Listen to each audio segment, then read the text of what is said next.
When the hell does this 1:00 call start anyway? Oh, hey, how you guys doing? Oh, shit.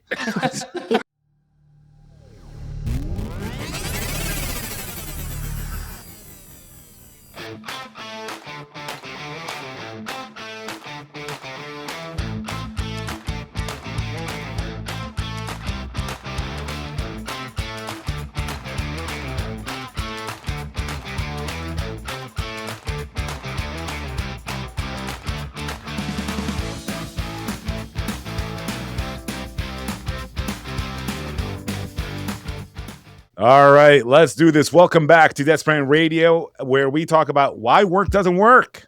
There's got to be a reason. Well, we know all the answers because we think we're smart. I'm Haas, and once again, with me is my good old buddy Brent. How you doing, Brent? Look disheveled there a little bit today. Did we just wake you up? I was in between a lot of things, including. All right. We have a very special guest today, Brent. It's someone that you and I both know very well. We've known for some time. You've probably known him longer than I have. And, well, we have to be on our best behavior again, Brent, because he is a doctor and he is a published author. But above all, he's a really good friend of ours. Dr. Jeff Camp, welcome to the show. Yay. Thanks. Hey, Jeff. I'm not that kind of doctor, but I'll sure will take a look. All right. So why don't you tell us what kind of doctor you are, Jeff?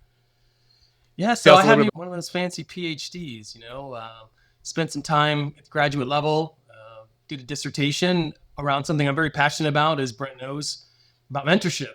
And trying to look at, first and foremost, can mentorship help reduce burnout and turnover during organizational change, which I spent quite a bit of time with you guys doing and helping the Veterans Administration with. But further, I'd like to take that PhD level experience, and my end goal is to write one more book, and that'll be about whether or not mentorship could help reduce PTSD during times of conflict. So that's really where I want to go with this at the end of the day, is to see if there are some strong mentorship connections that could have taken place during wartime that could really help folks down the road to mitigate any sort of predilection for suicide. So, and help them reduce any sort of dependence on medication, and help them with getting service animals, but really help that human connection take over. And that's really where I hope to go with my research eventually. So thanks for asking. Excellent. So, which brings us to one of the reasons I want to invite you. I've been wanting to invite you for a while, but the thing is, I've been so busy, I haven't had a chance to finish your book, The Accidental Mentor, which covers a lot of what you just talked about. But first, I want to talk about, how did we get here? Jeff, Brent, we all worked together at a little company that did some work for the VA, right? It's not a little company, it's a big company. So we worked for the VA together. Jeff, how long have you known Brent? Yeah, a little less than a year, actually. Well, no, that's not true. It's been more than that. I've been away from that small company for a year now. So probably 2.5 years, I think, Brent. We both worked for the same person. You were brought in to help him out, and together we tried to solve good problems and put together a mentorship program into that organization. After we polished about 4 bottles of wine and really kicked off. Yeah, at least 4. Yeah. All right, Jeff, so yeah, I've known you just a little bit under a year, or actually under the 2 years. We worked together for some time. We've known each other in passing from other conversation, other teams, but we actually worked together for, at the very least, in the same group for 4 months, 5 months, something along those lines. Yeah. And I think it's safe for me to say that we were both victims of Doge. Would that be a correct statement? Yeah, victims is a good word. Right? It just happens. But I feel like you're going to agree with me on this. And if you don't, it's okay. You don't have to, because it's my show. But I feel like Doge would have really benefited from some of the things that you're teaching, which is the leadership, the mentorship, the efficiency, everything that Doge was trying to do. All three of us here in this room, virtual room, are experts at. Would you agree or disagree with that? Yeah, I mean, that was part of the argument back to them, was to say, sometimes we just can't look at numbers. And that's chapter 1 of my book, right? The company calls and says, hey, cut 15%. And the guy says, hang on a second. we're going to cut 15%, but in the long run, it's going to cost us way more because we've got to go back and reskill, rehire. We're never going to keep that headcount down. And the VA did the same thing, right? They took the spreadsheet, they sorted by amount paid. It said cut the top 50% or 60%. And they didn't take into experience into account. They didn't take into the skills. They didn't take into those truly powerful changes that could be made that could, in the end of the contract, made way more sense than just looking at it from a dollar's perspective. Sadly, us kind of graveyard guys bring along these days and help organizations change once and not go through it over and over again. And part of what we talk about in the book is change fatigue, right? I mean, the VA is a poster child for change fatigue.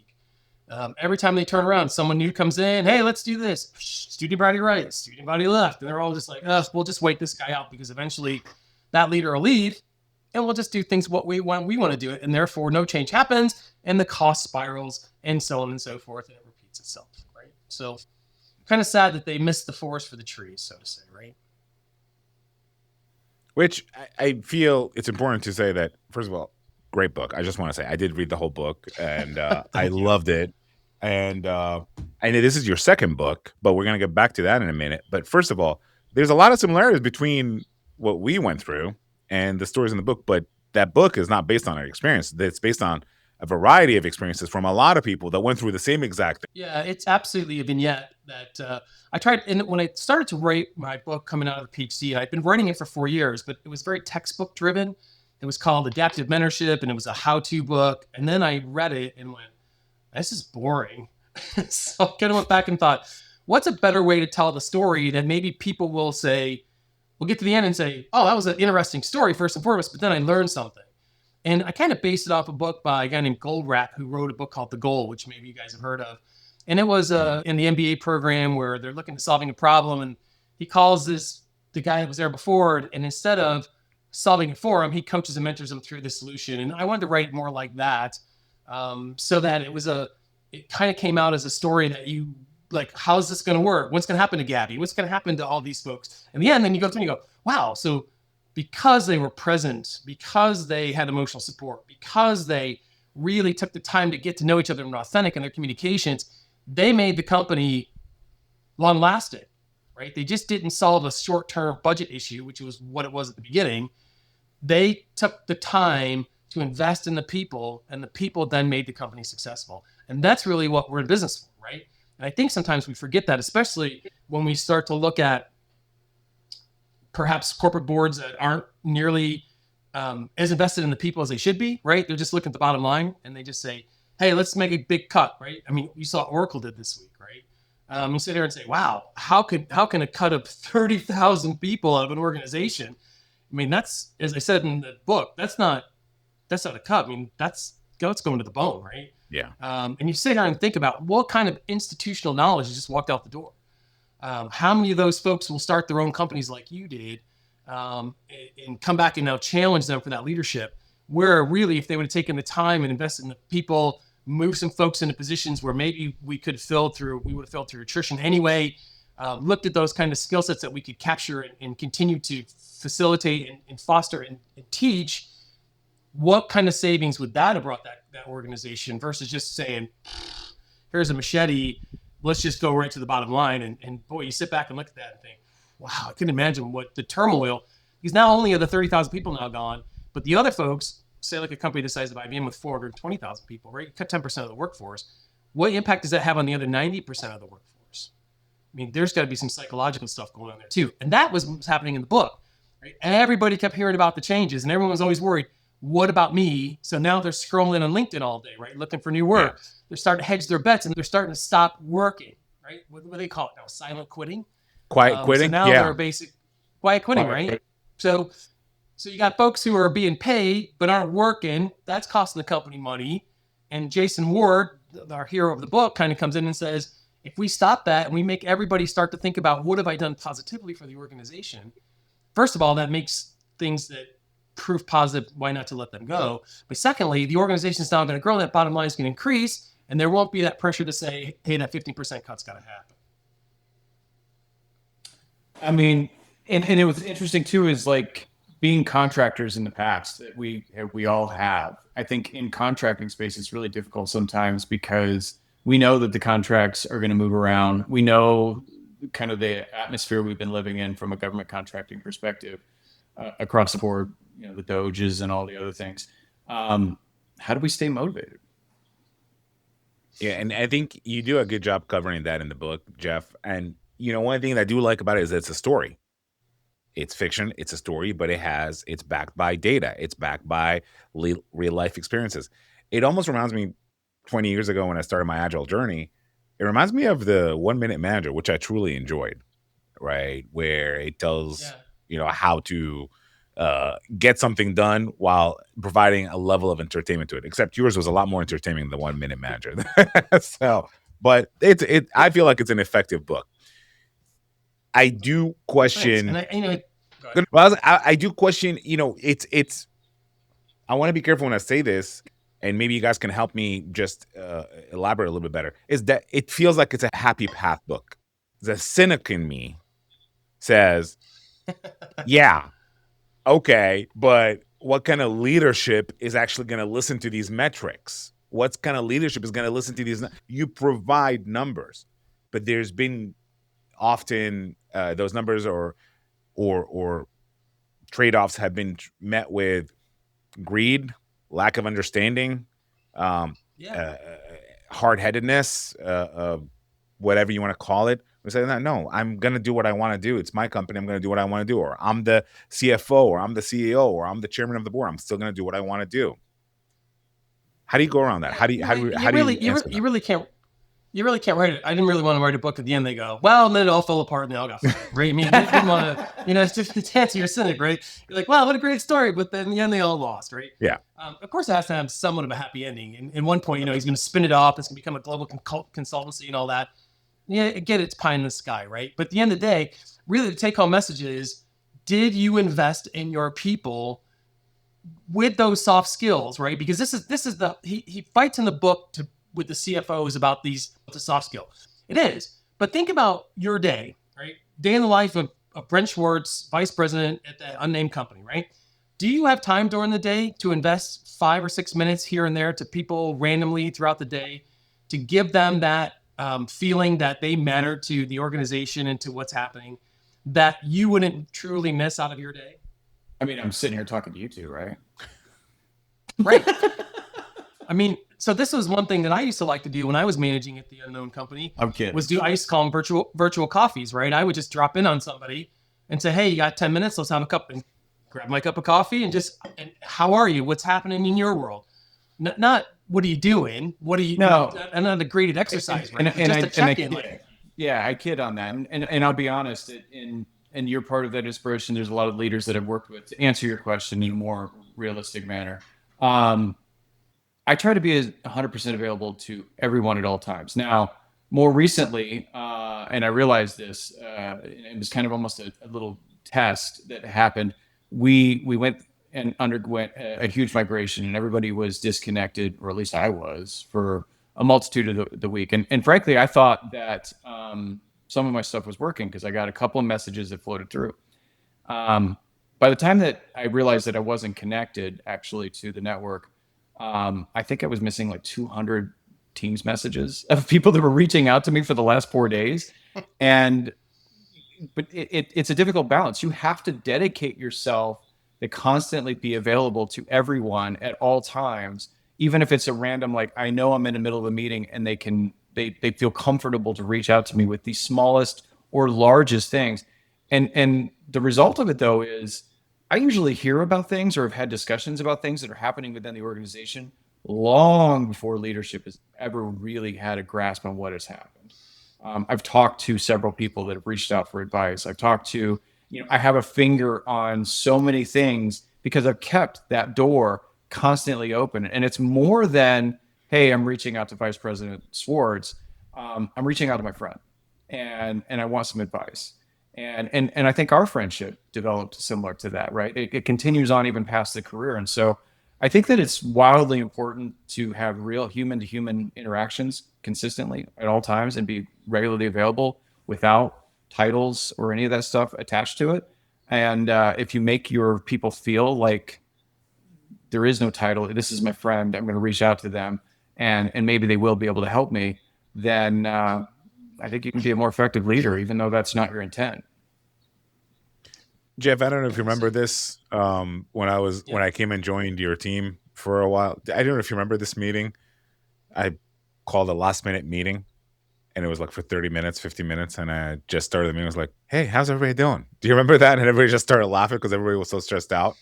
And they all just started laughing. And they said, what's going on? I was like, nothing. I just want to see how everybody's doing. That's it. Yeah. Sometimes you need that to release that, that pressure, like, release that valve pressure, right? Yeah. And especially in the remote world. Yeah. And realizing how many were in the messages in the backlog queue, by the way, made me realize just how much I'm doing that constantly, right? I don't think about it when you're just like, respond to that, respond to this. Even this, I've been running around so crazy. I forgot we were recording today. Frankly, guys, I did. Sorry for all the audiences. Worries. But we're constantly evolving and making ourselves available to the nth degree, to the point that sometimes when I'm on a date or something, I have to put my phone down, or that date is trash. Like, there is no way we're going to have a conversation. So I love it, but I do think we have to find a balance to that. Well, the work-life balance is essential. Yeah. This is what I feel, Jeff, going back to the book. I feel like Jason Ward had, and maybe I'm wrong, he had an identity crisis because he wasn't a vet yet, but he was serving in the military, right? And then he was waiting to be called. And then when he left, he just got a job. And then it wasn't until somebody pointed out to him, which is his wife, and I don't want to give too much of the book, that, hey, you're doing something here. You should probably, make it. And I feel like even through that, he kept having this identity crisis of, who am I? Like, he didn't want to own up to it, right? Is that a true statement? Do you feel like a lot of us suffer from that? Are you Jason Ward? Yeah, because when you start to put that title, then you get the pressure that comes with it, right? Yeah. And when in a parallel universe, Mr. Schwartz, I know a guy like Jason Ward. Let me tell you, where you are at work one day and you get a call saying you are deploying in 8 days, right, or less, and you realize that you're not only have relationships with folks that you're guiding in your corporate world, but also in your military world, right? And as long as you try to keep it light, you don't own it. Right. And so the minute I say I'm your mentor, that monkey comes, you're like, wow, that's heavy. Yeah. Right. Because now when they ask me those questions, do I own that? But before he decides he's the mentor, he's just Jason. Yeah. He's just Brent Schwartz. Right. People are texting, messaging him. But then all of a sudden you realize that you're now kind of guiding people. He didn't want to wear that heavy jacket. Well, I think that there's a balance to this too, because there's something, and I want to put a pin right there, because I think that for mentorship, to your point, they have to want that mentorship. And the reason I say that is because there's also times when leadership is pushing their mentorship on someone who does not want that from them. It's a symbiotic relationship in some ways. And so do you think that, to be a good mentor to anyone from that example, that they actually have to desire and need that mentorship from you? Yeah, and I think you covered that in the book, Jeff, question. right? You covered that in the book, which was really interesting to me. It's a lot what we do. When we do any kind of agile transformation. When we do any kind of agile transformation, he says, there's some. He does say something about, we don't force it on them. We do it ourselves. Let's do it to the people that actually want to do it, because then they'll really be engaged and they're going to be invested in its success. Can you talk a little bit about that? Yes, I'm glad you brought that up, because one of the things that I wanted to focus in on with my mentorship research was, and it came from the company that we worked for, was, does everyone, get the same mentorship experience?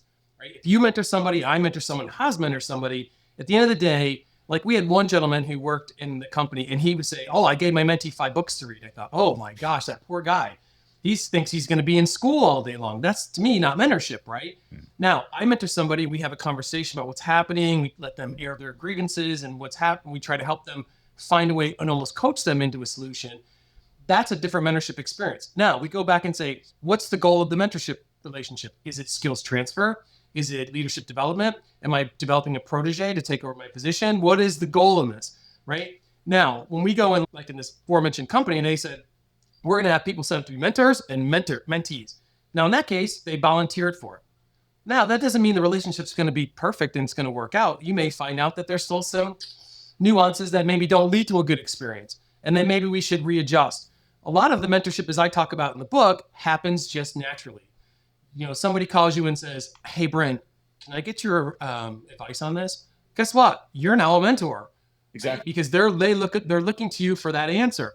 Now, that doesn't mean you're going to be that mentor for 40 years. You may be just mentoring in the present, but you're now in that moment, when they say, can I have your advice? You're now mentoring that person. And it also can converge, I think, because there's oftentimes that people will call me and ask for advice, and I might be mentoring them for some time, but then there's something they know really well, and I need advice. It's kind of... Absolutely. And there's nothing that says that mentorship has to be from a senior to a junior. It can be from a junior to a senior, and it can be flowing both ways. The question that I wanted to ask was about, you covered something in the book about what if they fire me?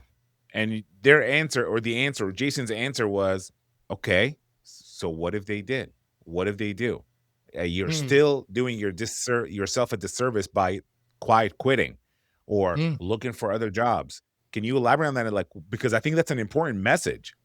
Yeah, I'm glad you asked, because while the Doge was working through the VA, right, all the different contracts, there's a great series called Masters of the Air. I don't know if you guys have seen this or not. It's about the B-17 pilots in World War II, right? Yeah. So they fly out, there's 50 of them coming out, but as they're coming back, there's not quite as many.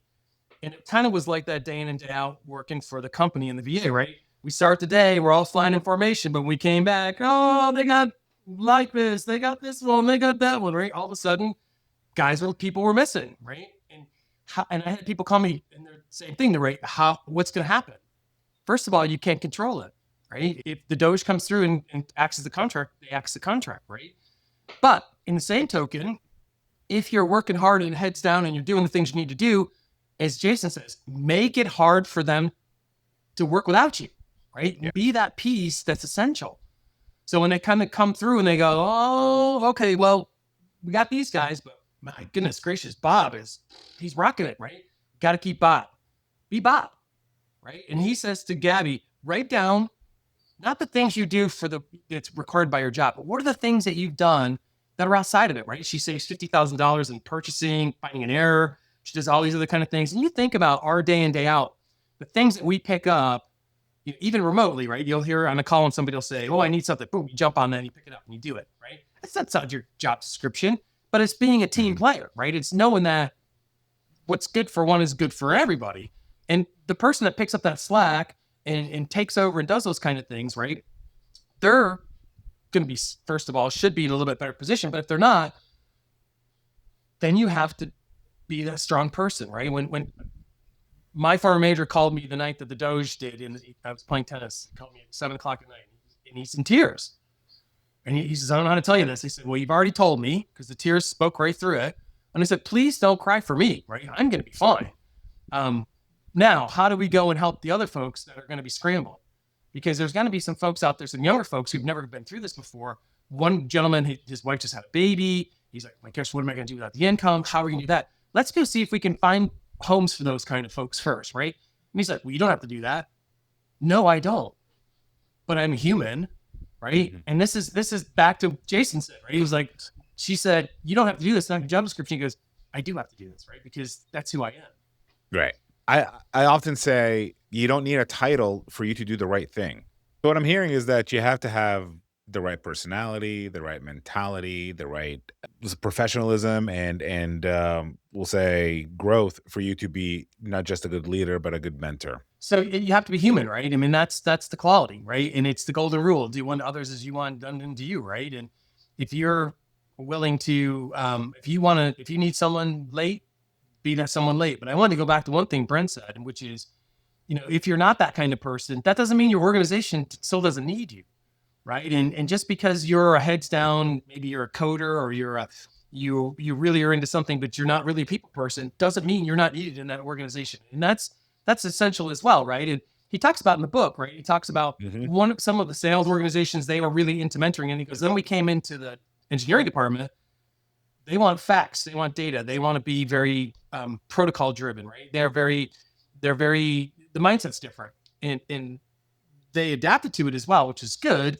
But at the end of the day, you need those folks who perhaps aren't leaders as much as you do need those leaders, right? And so teaching not only leadership, and you got to teach followership at the same time, which is helping folks understand that when they're not in charge like that they need to support those leaders that are out there and make sure that everyone in the organization feels valued. And that's what Jason did, right? He listened to them.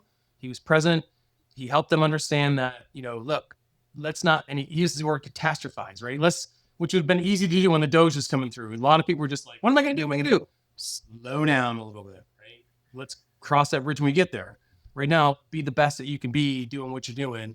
And then when that gets there, then we'll figure out the plan then, right? So that was one of the key, I think, take homes of the book as well. And he did cover that actually pretty well in the book, where there was a couple of folks who were not really mentorship material, and Jason challenged them. No, I think this person can be a good mentor for, whether it be the machinist or whether it be the engineer or, some people require certain kind of personalities to mentor them. You just have to put them in the right position or the right environment for them to operate in successfully. And sometimes they need more than one pat on the back, right? You can say, look, I think you'd be good at this. Like, oh, shucks, I wouldn't mean to get that. They really want you to keep going, come on, I really need. And they're like, all right. And then they like the machinist, he took it out and then he was rocked at it, right? He was amazing. But, at first he's just like, no one likes me. He's like kind of an Eeyore, I'm going to up in here. No one cares about me. And you had to put your arm around him a couple of times and be like, come on, we got you. Yeah. Kind of coach him and take him out a little bit. And we see those people in the organization that they just want you not only to say it once, they want you to come back and say they're valuable 2 or 3 times. And for what it's worth, they know they are. And for what it's worth, you did actually cover other things in the book, like what happens when you hit a brick wall, what happens when a catastrophe happens, what happens when an emergency. So you did cover some of that stuff. I'm not going to go over them because I want people to read the book, but no, you did cover those. And I like how you should. My favorite part is how do you recover from that? That's really something that a lot of people don't think about. And a lot of people, and I'm going to pick on you younger kids now, all the Gen Zs and the millennials, stop panicking. We've been through a lot. We've been through Doge, through a pandemic, through the financial collapse. We've been through a lot. So, there's always an answer for something. As a matter of fact, Jeff and I were talking earlier about Marcus Aurelius, and he's reading Marcus Aurelius. I'm reading the Daily Stoics, right? I don't remember if it was Aurelius or Epictetus who said this. Jeff, you probably know more. Where he said, whatever you're going through, it's not new to the world. It's been done before, and they survived, and so will you. I'm paraphrasing, obviously. Yeah. Right. And every day the sun's going to come up, and every day the sun's going to go down. And what you do in the meantime is up to you. There you right? go. You can be a miserable sod. You can be a positive person, and every day is going to be different. But how you approach it, right? Like I said, get a call from the boss. Hey, your job's ended tomorrow, right? So what happens in my world at that moment? How do I go back and tell my wife? How do I now position ourselves? How do I reassure? Because I got to reassure her, right, that the world's not going to end. Yeah. Right? It's just going to be different. Now, it's how are we going to make it? Do I go and start my own business? Why not? Am I going to go try these things? Sure. You got to reinvent yourself, right? And I'm 61. All of a sudden now you find yourself, I could go retire, but I'm not ready, mentally or physically. I want to go do stuff. And it's for what it's worth, you don't look a day over 60. For what it's worth, you don't look a day over 60, Jeff. All right, Jeff, as we wrap up here, I want to ask you a couple of questions. First of all, how is this book different than Is Goat Beef? Yeah. So Is Goat Beef was a book that I wrote after I was going doing some PTSD therapy when I was living in Dubai. And it was kind of a way to, as I was going through and thinking about some of the times that weren't so hot, reminding that there were some times that were pretty damn funny. And it was more the idea of, instead of writing a lot of these guys come out of combat and they're like, no shit, there I was surrounded by 1,000 people. All I had was a chewing gum and a pack of cigarettes. I was like, I'm not writing that book. I want to write something about, the fact that, right, there's moments of sheer and utter terror, but there's days and days of endless boredom. And some of the stuff soldiers do is pretty friggin' funny. And sadly, I didn't have enough stories for a full book. So I like to cook. So I made some recipes up and put them together and told a story that I thought was somewhat complimentary. And so it's kind of a, it was a first shot at trying to come up with something that took some thoughts out of my head and, trying to, put to paper some things so that folks realize that, all the things that happen on deployment aren't necessarily, us being surrounded by 1,000 other people that are trying to take your life. But there's some moments where you're just like, oh my God, if I don't write about this, no one's ever going to believe that thing happened. And that's the GOAT story, right? So if Jason Ward didn't start the mentorship program, he would have wrote that book. Yeah. I don't know. He might be a tad classy for that book. But, I don't know. Hard to say. No, Jason Ward's name came from one of my favorite non-commissioned officers and one of my favorite officers. I combined their names together, and I borrowed a lot of the names of the books from folks that I worked with, like Colonel Zubik, who's one of my mentors, and General Bowman, who's still my mentor.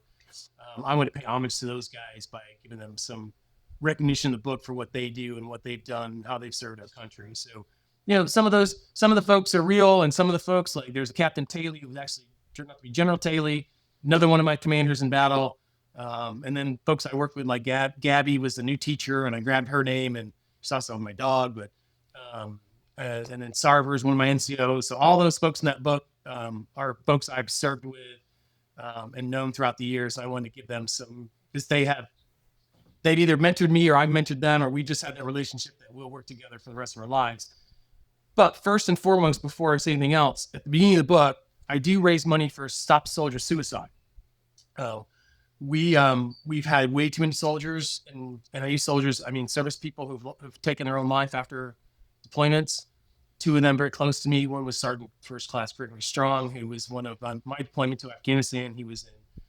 He had one of the worst missions. They were going around doing poppy eradication, so they were protecting the folks that were doing that, and they took a beating every day in the field. And although you never knew he was going to do that, one day he just decided it was too much. The other gentleman was Nate Sosa. He's the brother of one of my favorite NCOs who was with me in Afghanistan.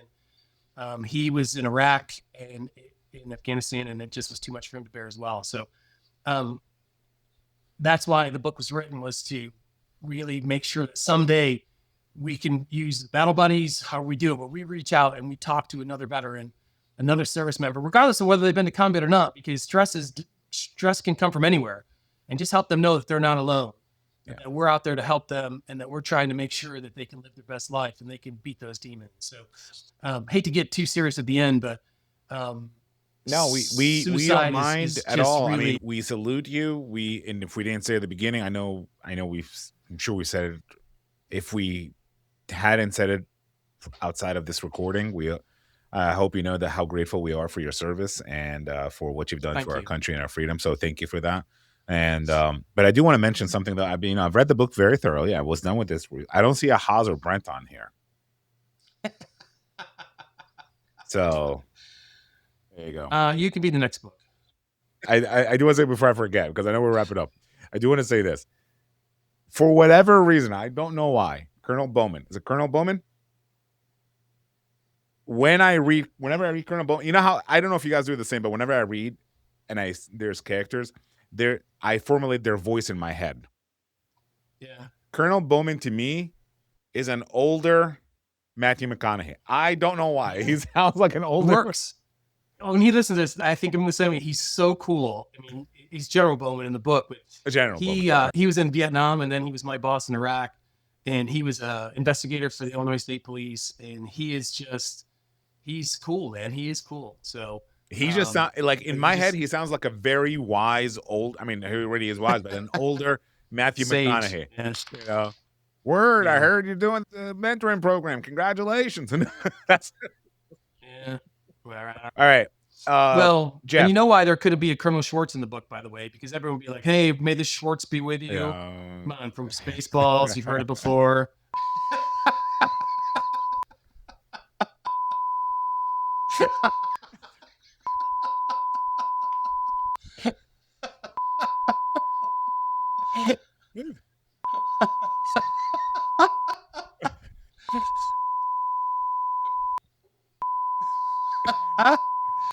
Sorry, I couldn't. That's all right. Jeff, what is your message for leaders?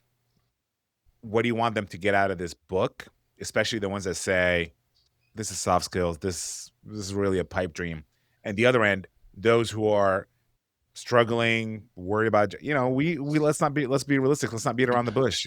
Times are tough right now. People are losing their jobs. What's your message for both sides? Yeah. So I love the idea. This whole idea of soft. It doesn't cost you anything to be a mentor, right? It does. There's no charge. It's 5 minutes in your day, right? So sorry, but if you're one of these people that say, I don't need that crap, then don't be a leader, right? You're not human. You mentor your family, you mentor your neighbors, right? You're doing it all the time. And whether you mentor well or mentor badly, you're still mentor. So when I hear people say soft skills, what does it really hurt to call somebody during the day and say, hey, how's it going? Anything you need? What's happening in your world? How are your kids, by the way? What about the other group? The ones who are lost, the ones who are scared, the ones who are quiet quitting. What's your message to them? Reach out to somebody. We've all been there. I love what you said. You guys can say it's all new problems, but we've all had all those problems, right? That's why we still have great hair and we're still here. So there's somebody in the organization that you like, whether you want to admit it or not, right? You say, look, I'm a millennial, or I'm a Gen Z, and old Haas blood will probably remind you of Uncle Bill or Uncle Ted or Uncle whoever, or someone and you say, look, just reach out. It doesn't have to be, hey, help me. Yeah. It could just be like, I got a question. And let's all use our wisdom to say, is that question now a lead in for me to ask more questions? Is this them opening the door to us? And like Brent said, if I don't answer the text, maybe I've closed the door. Maybe I don't have time, but you can say, hey, things are crazy busy. Do you have time tomorrow at 7:15 in the morning? Can we grab a virtual coffee? And they'll be like, okay, now that person knows you've heard them and they know, but make sure you're on that 7:15 call the next morning, right? And if they're not, call them anyway. Yeah. And say, hey.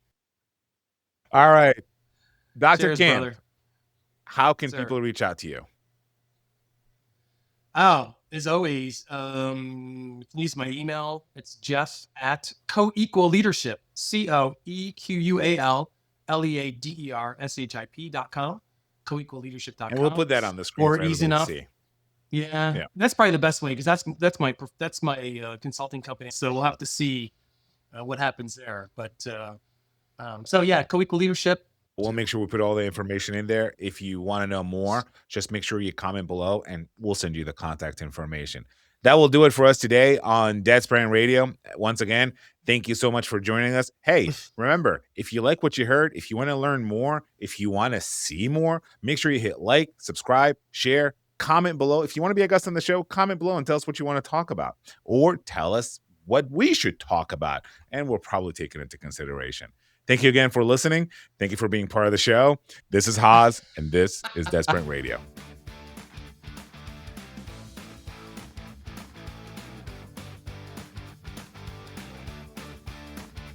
Thank you for being part of us.